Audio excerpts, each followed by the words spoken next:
The Sermon of the Mount, Encounter with the Magdalen. This was recorded on the 29th of May, 1945, and it is page 163 of Volume 2. It is a glorious morning, and the air is clearer than usual.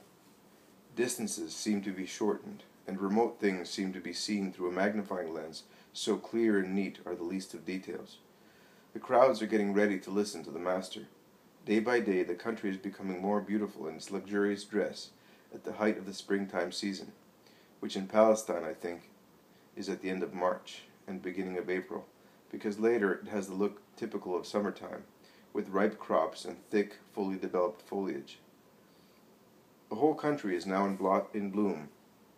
From the height of the mountain, which is adorned with its own flowers, even in spots which would appear least suitable for blossom growth, one can see the flexuous corn undulating down in the plain, blown by the breeze, making it look like sea-green waves, with a pale golden hue at the top of the ears, now seeding in their bristly awns. The fruit trees, completely covered with petals, dance straight above the crops, undulating in the light breeze, and look like as many huge powder puffs or balls of white, pale pink, dark pink, bright red gauze. The olive trees, by contrast, in their dress of penitent ascetics, seem to be praying, and their prayers are already changing into a tentative snowfall of tiny white flowers. The top of Mount Hermon is like pink alabaster, and is kissed by the sun. Two diamond threads, they look like threads from here, run down from the alabaster top, twinkling in an unbelievable fashion in the sun, and disappear into the green woods. They appear once again down in the valley, where they form watercourses, which flow towards Lake Merom, which cannot be seen from here. They then flow out with beautiful waters of the Jordan, and later drop into the light sapphire Sea of Galilee, which twinkles like chips of precious stones set in and lit up by the sun. The sails moving on the lake, calm and splendid in its frame of gardens and wonderful countryside, seem driven by small light clouds, sailing in the sea of the sky. Nature really seems to be smiling in this early hour of a spring day, and the crowds throng incessantly. They come up from all directions, old, healthy, sick, children, and young couples who wish to start their married life with the blessing of God's word. There are beggars and wealthy people who call the apostles and give them offerings for those who are poor, and they are so anxious to find a concealed place in which to do it that they seem to be going to confession. Thomas has taken one of the traveling bags and calmly pours all the money into it, as if it were chicken feed, and then takes it to the rock where Jesus is speaking, and he laughs happily, saying, "Rejoice, Master, you have enough for everybody today." Jesus smiles and says, "And we shall start at once, so that those who are sad may be happy immediately. You and your companions will select the poor and sick and bring them here." That takes a comparatively short time, although they have to listen to the cases of many people, and it would have taken much longer without the practical help of Thomas, who, standing on a stone to be seen by everybody, shouts in his powerful voice, "All those suffering from physical trouble, go to my right-hand side, over there in the shade."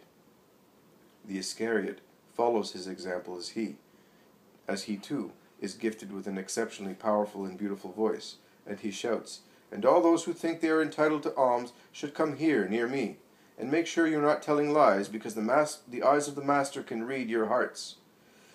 The crowds start moving about to form three groups: those who are sick, those who are poor, and those who are anxious only to hear Jesus' teaching.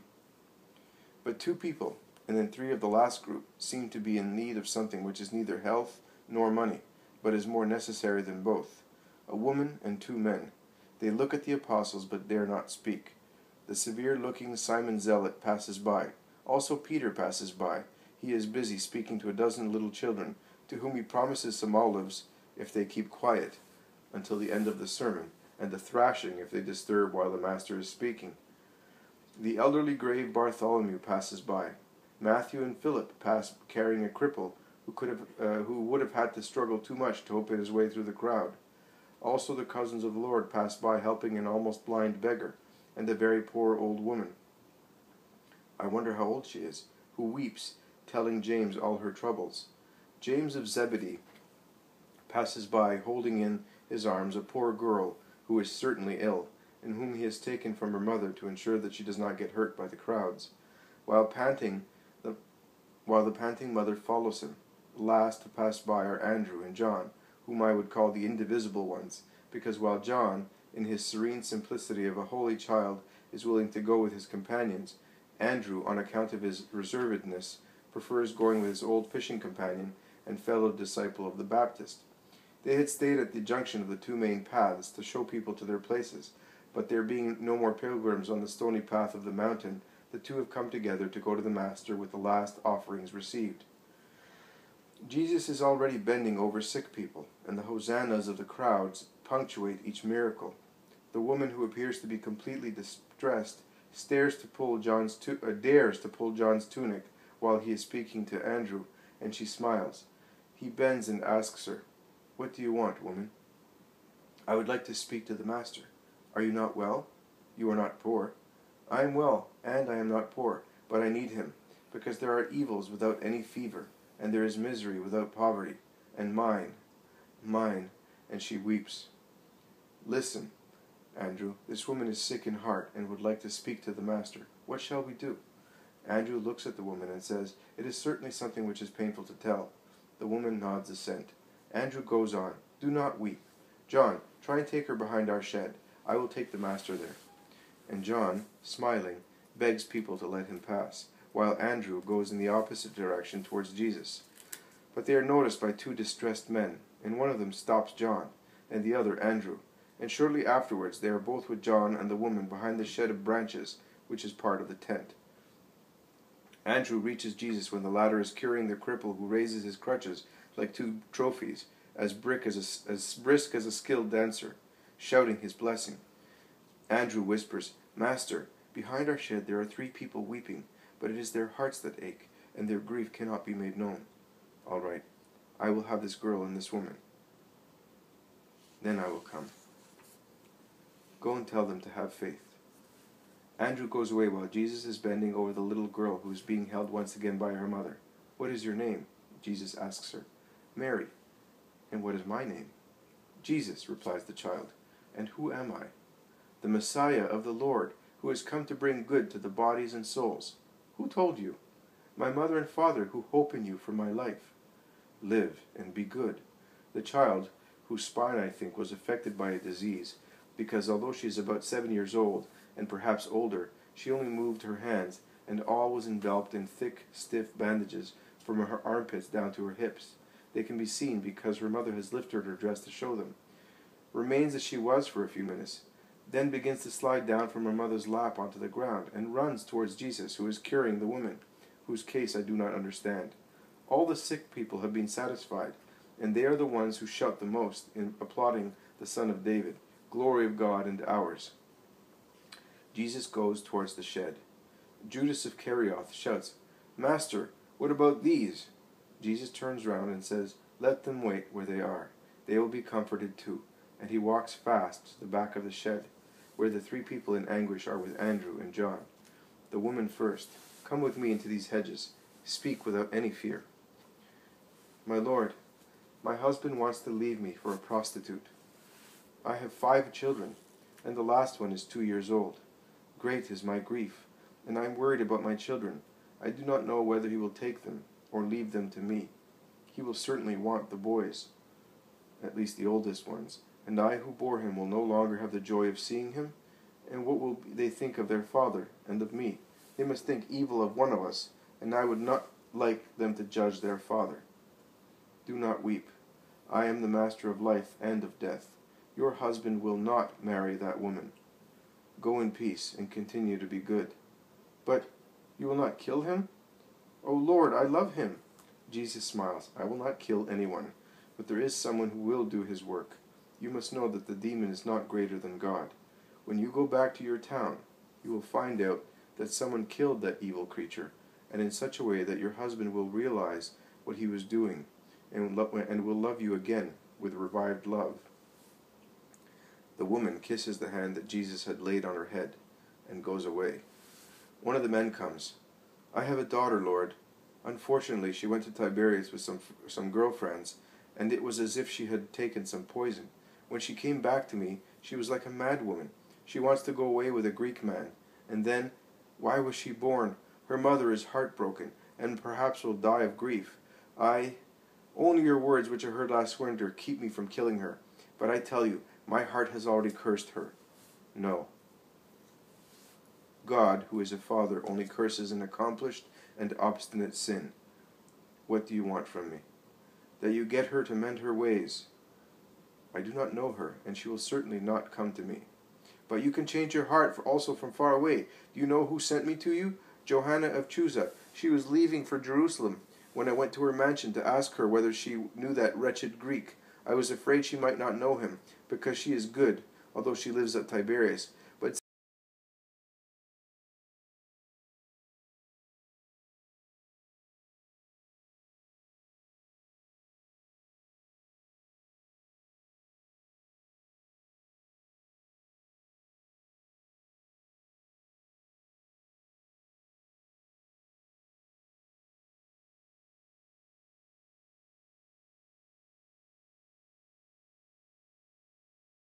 be as good as her mother, and forgive her.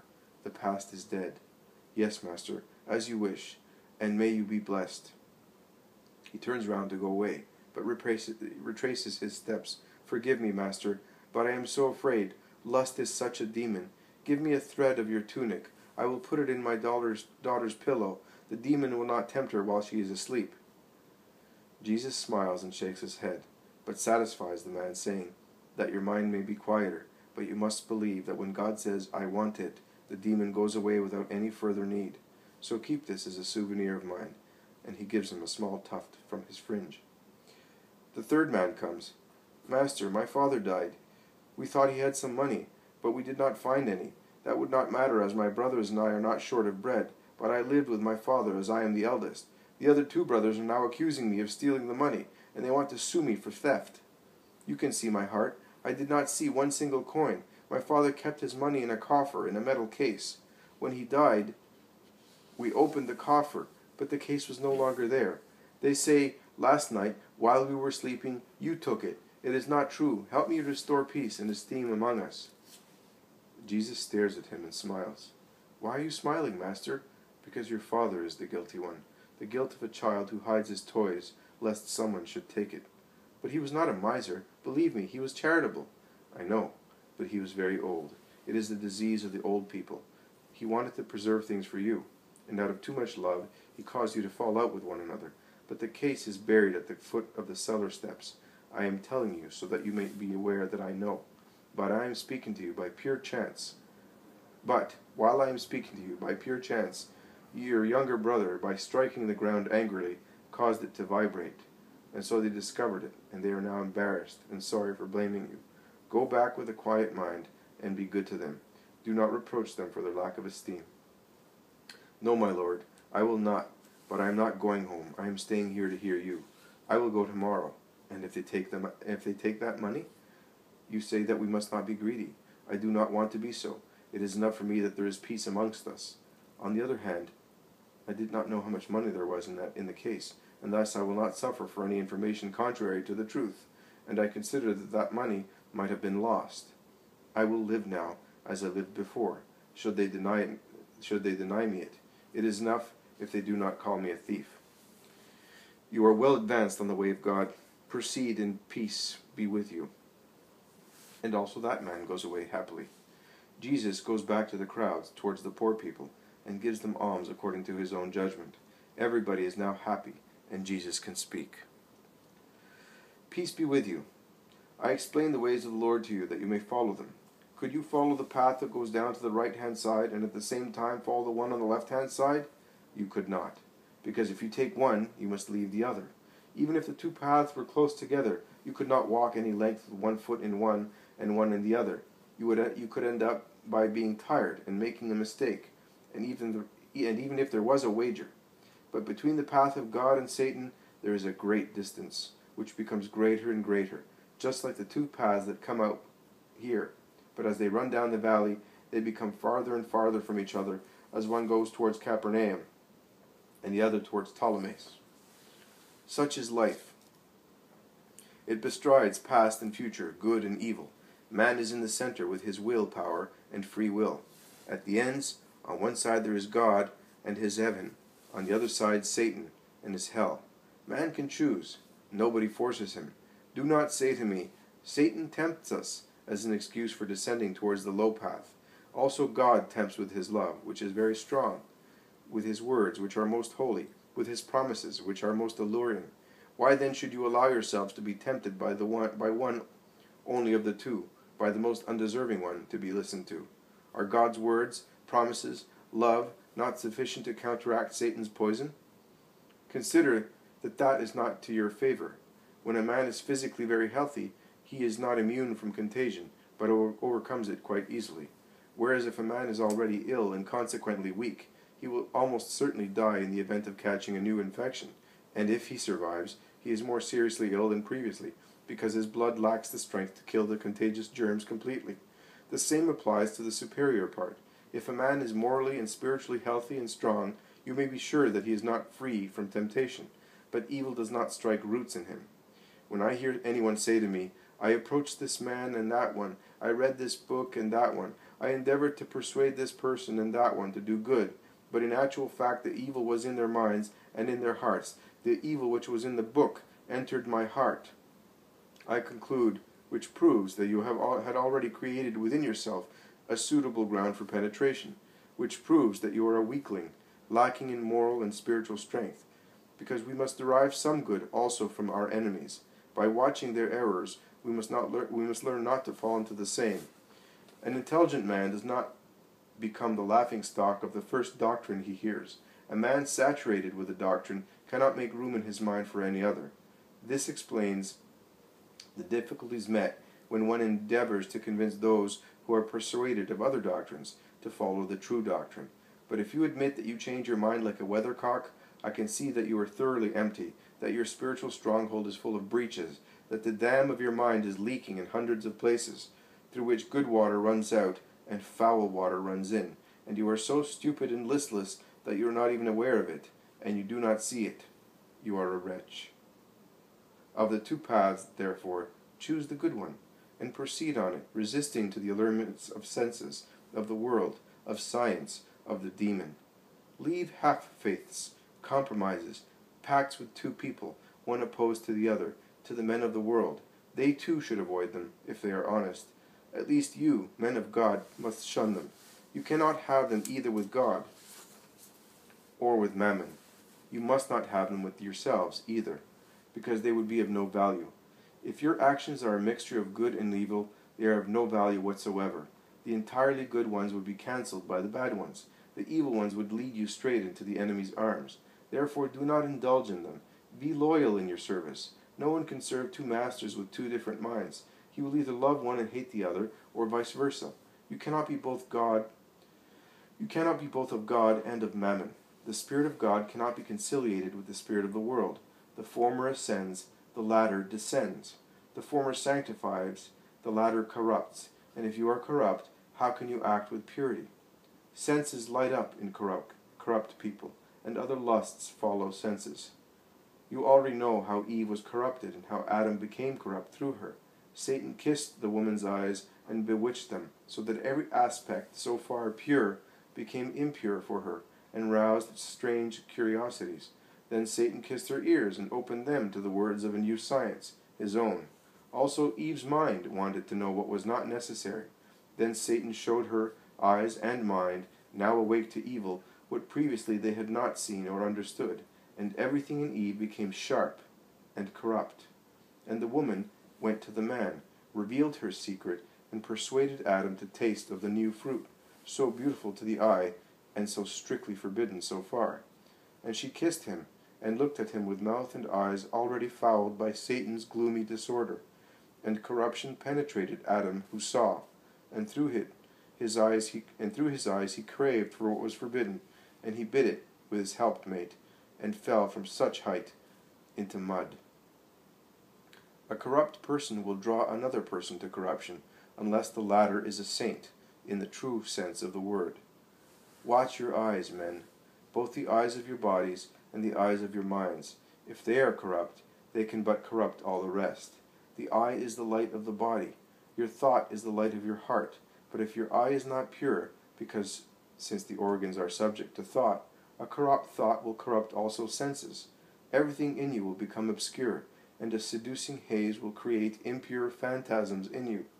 Everything is pure in him who has a pure thought, which causes a pure look, and the light of God descends as a master, where there is no obstruction of senses. But if out of ill will you have accustomed your eyes to disorderly visions, everything will become darkness in you.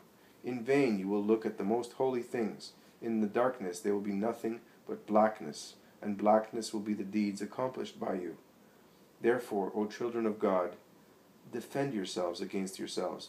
Look after yourselves diligently against all temptations. There is no evil in being tempted. An athlete prepares himself for victory, fighting, but it is evil to be overcome because you are not prepared and you are negligent. I know that everything serves as a temptation. I know that defense is exhausting. I know that it is tiring to have to struggle. But think of what you will gain through these things. And for 1 hour of pleasure, whatever kind it may be, would you like to lose an eternity of peace? What does the pleasure of the flesh, of gold, of thoughts leave you? Nothing. What do you gain by rejecting them? Everything. I am speaking to sinners because man is a sinner. Well, tell me the truth. After satisfying your senses, your pride, your greed, have you felt fresher, happier, safer? In the hour following your satisfaction, which is always the time of meditation, have you sincerely felt that you were happy? I have never tasted the bread of sensuality, but I will reply in your stead, no.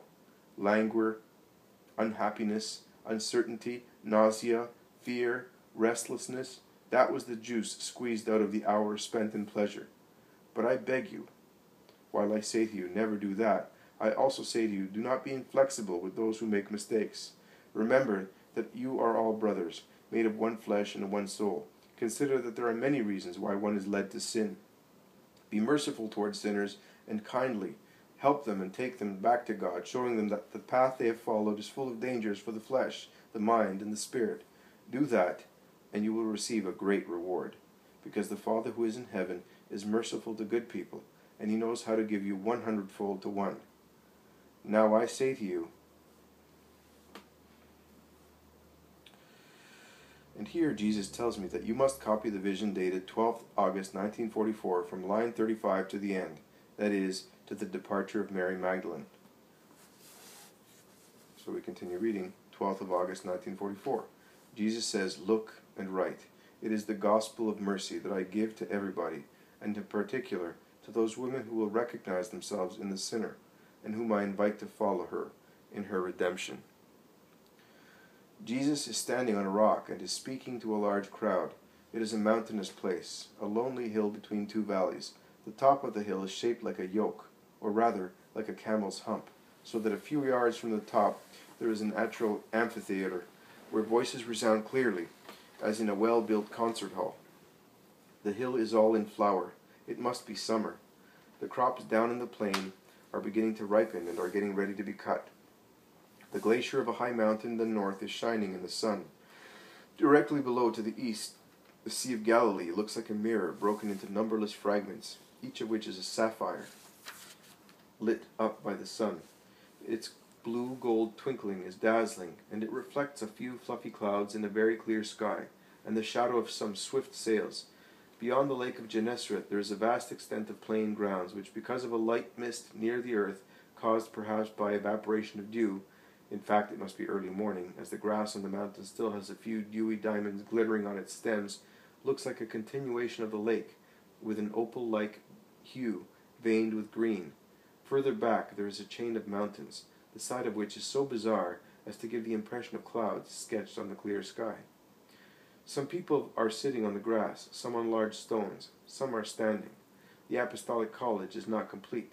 I can see Peter and Andrew, John and James, and I can hear the other two being called Nathanael and Philip. Then there is one who is and is not one of the group.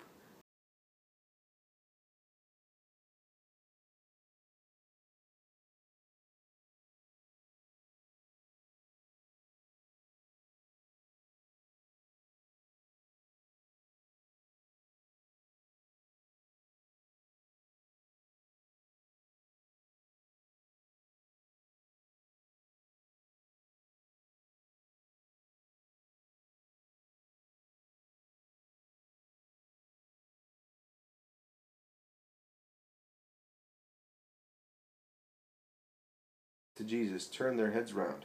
Everybody's attention is distracted. Jesus stops speaking and turns his eyes in the same direction as the others. He is serious and handsome in his dark blue tunic, his arms folded on his chest, while the first rays of the sun, rising above the eastern peak of the hill, shine on his head. "Make room, you plebeians!" shouts the angry voice of a man. "Make room for the beauty who is passing!" And 4 dandies, smartly dressed, come forward. One of them is certainly Roman, because he is wearing a Roman toga. They are carrying Mary of Magdala, still a great sinner, triumphantly on their hands, crossed to form a seat. And she smiles with her beautiful mouth, throwing back her head and her golden hair, which is all plaits and curls, held by precious hairpins, and a pale gold leaf strewn with pearls, which encircles the upper part of her forehead like a diadem, from which small light curls hang down to veil her splendid eyes, made larger and more seductive by a refined makeup. The diadem disappears behind her ears under the mass of plaits at the back of her snow-white, completely bare neck, and her nakedness extends much farther than her neck. Her shoulders are bare down to her shoulder blades, and her breast is even more so. Her dress is held on her shoulders by 2 little gold chains. It is completely sleeveless.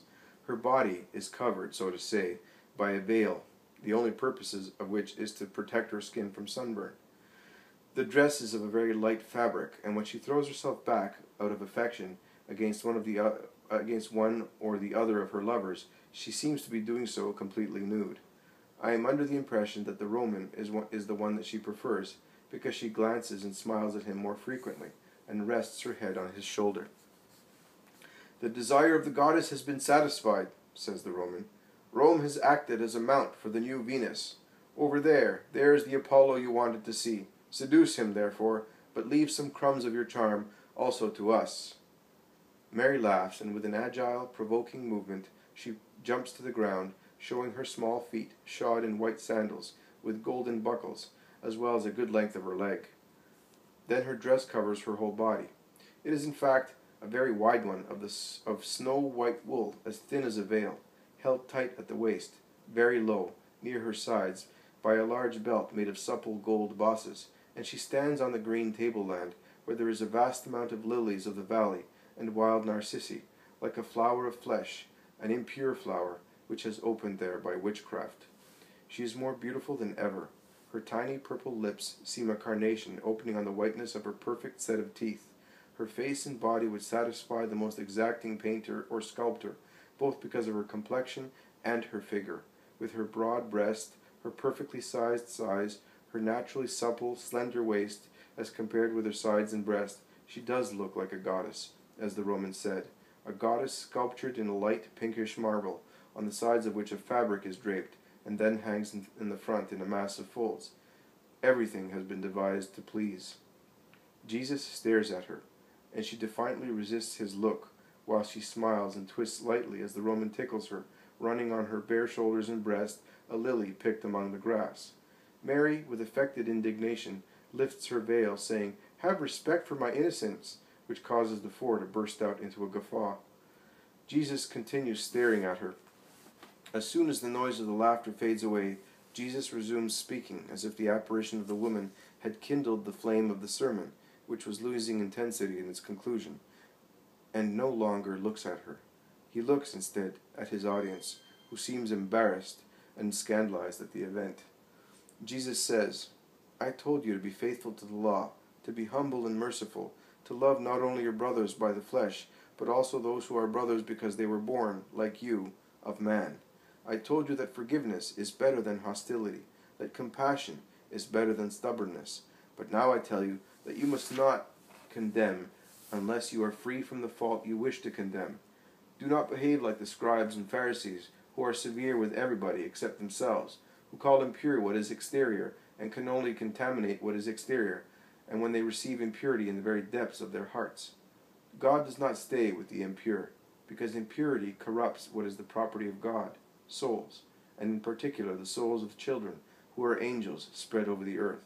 Woe to those who tear off their wings with the cruelty of devilish beasts, and throw those flowers of heaven into the mire by letting them taste the flavor of material things. Woe! It would be much better if they died struck by thunderbolts rather than commit such sin. Woe to you, rich and fast-living people, because it is amongst you that the greatest impurity thrives, and idleness and money are its bed and pillow. You are now sated. The food of concupiscence reaches your throats and chokes you, but you will be hungry, and your hunger will be terrible, insatiable, and unappeasable forever and ever. You are now rich. How much good you could do with your wealth! Instead, you do so much harm, both to yourselves and to other people. But you will experience a dreadful poverty on a day that will have no end. You now laugh. You think you are triumphing, but your tears will fill the